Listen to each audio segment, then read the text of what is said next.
Year is 10,000 B.C. The voice we hear is that of Conan the Barbarian, telling his story. The ancient times he speaks of are times of violence, of cruelty of man toward man, of destruction of whole peoples, of things that have not changed enough with the passage of time.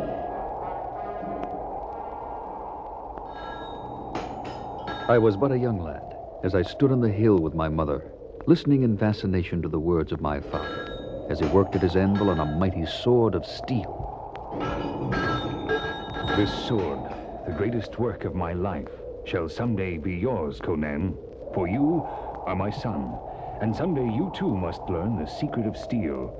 Steel is strength, steel is power, steel is life. Fire and wind are gifts from the gods of the sky, but the secret of steel comes from Crom, who lives in the earth. Crom is your god. Are you listening, lad? Yes, Father. Then hear this too. Let shamans and fools worship Crom if they will, but he is a cruel god who cares nothing for the suffering of men. Learn only the secret of steel from Crom, and you will have no more need for him.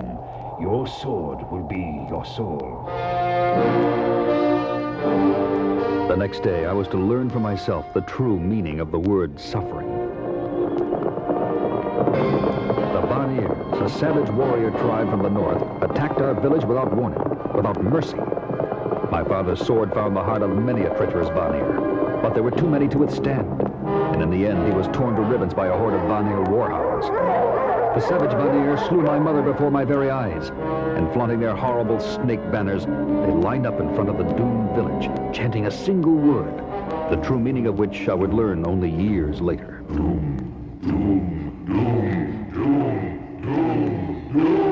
Then, at a signal, the whole village was put to the torch, and I was put in chains along with the other children. And the last sight I beheld as we were led away was the heads of my parents on a pair of Vanir pikes. By Mitra, by Crom, by all the gods, I swear to you, my parents, this day shall be avenged.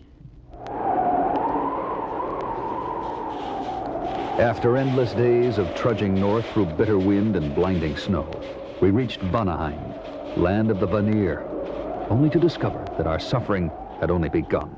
Beginning this day, you sons of Cimmerian dogs shall spend the rest of your wretched lives chained to the wheel of pain, grinding grain for the tables of Vanaheim. And day after day, I strained at my spoke of the great man-killing wheel, and the weeks grew into months, and months into years, and all the others died. I alone, nurtured by my insatiable desire for revenge, grew stronger and survived into full manhood. And then one day... You, Cimmerian, you are my slave now, and you will come with me. Guard, unchain him. Yes, sire. By this time, I had become what some called a giant of a man. And when we arrived at my new owner's castle, I learned soon enough why he had brought me there. Into the pit with him.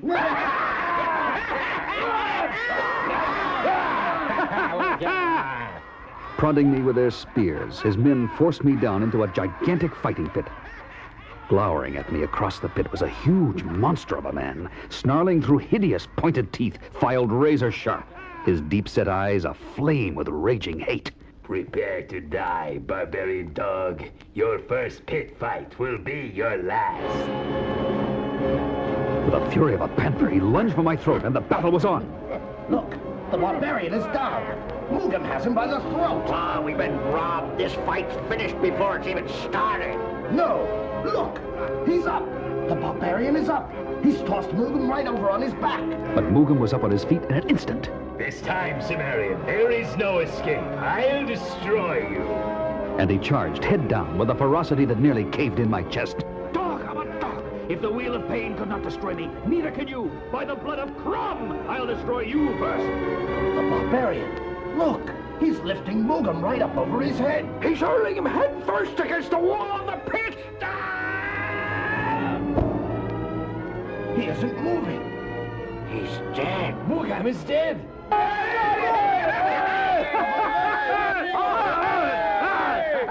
And now, the bloodthirsty crowd was cheering for me, the pit fighter, the gladiator, killer of men.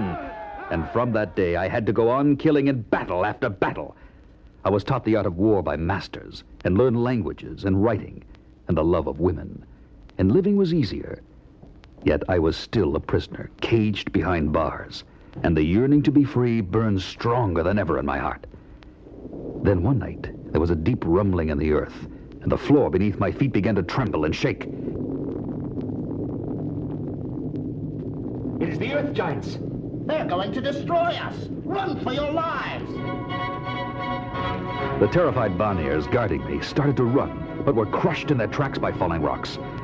Yet I was unharmed, and suddenly I saw the bars of my prison fall away, and the road to freedom open up before my eyes.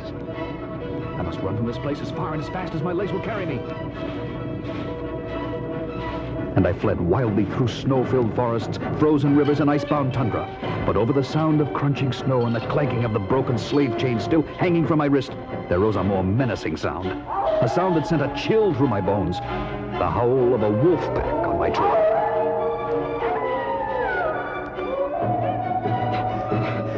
That hill just ahead. If I can but reach it, I can hold them off there.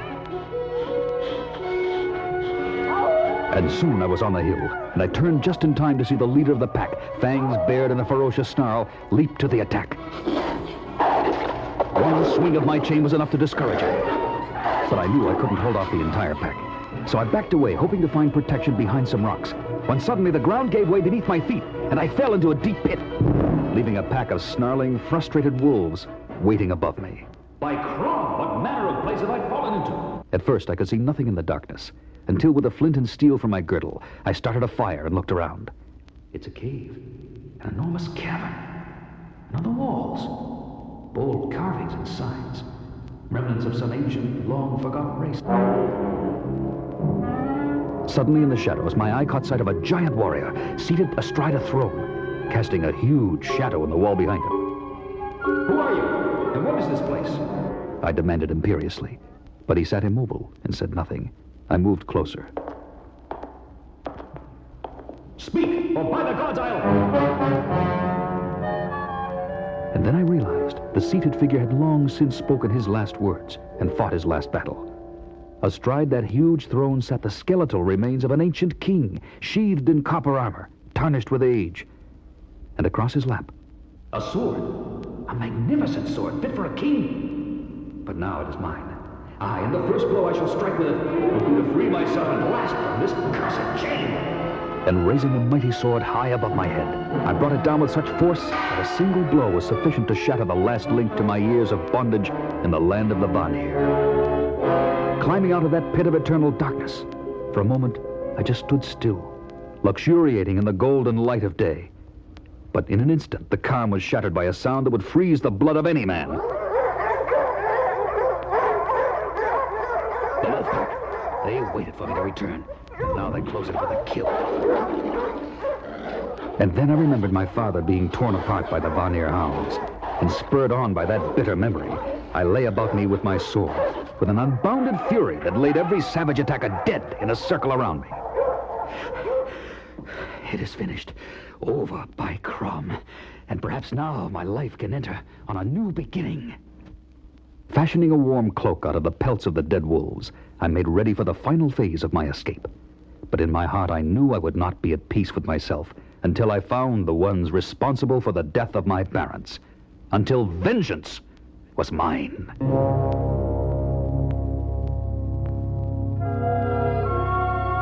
The long years of imprisonment in the land of the brutal Vanir were behind me forever. And ready for whatever lay ahead, I set out on the long march south. It was dusk when I found myself at the edge of a clearing in the woods, and there, nestled against the side of a hill, I saw a hut of stone and sod, smoke rising from the chimney, and standing in the doorway, a strangely beautiful woman. Come in, stranger. Would you not like to warm yourself by my fire? Aye, that I would. Whence come you? I am Cimmerian. You are a barbarian slave from the north. I can see it in your eyes. And where do you go? South, where it's warm and they don't ask questions. Aha! It was foretold you would come from the north. A man of great strength, who would by his own hand become a king, and would crush the snakes of the earth beneath his bared feet. Snakes. Woman, did you say snakes? Snakes seem to interest you, barbarian. What is it you seek? A banner, a flag with two snakes facing each other. Over a black sun and moon? Yes, barbarian. I can tell you what you need to know. But first, take me in your arms and hold me close. It has been so long. You will find what you seek in Zamora, barbarian. Zamora, crossroads of the world. Crumbs, thunder! You are not a woman! You're some kind of beast! Her fingers have become enormous claws digging into my shoulders. And what was a face of beauty became transformed into a hate-filled mask of horror, with huge fangs seeking my jugular. She was a witch woman. You are dead, barbarian! Dead! Dead! Dead! Snarling and slavering, she clung to me with the strength of 10 fiends until I finally tore myself free and hurled her headlong into the blazing hearth, where she exploded in a blinding flash of light. A ball of fire shot from the hearth, howling and shrieking, and disappeared in the vast emptiness of the star-filled night. By crom, this place reeks of evil. The sooner I leave it, the better.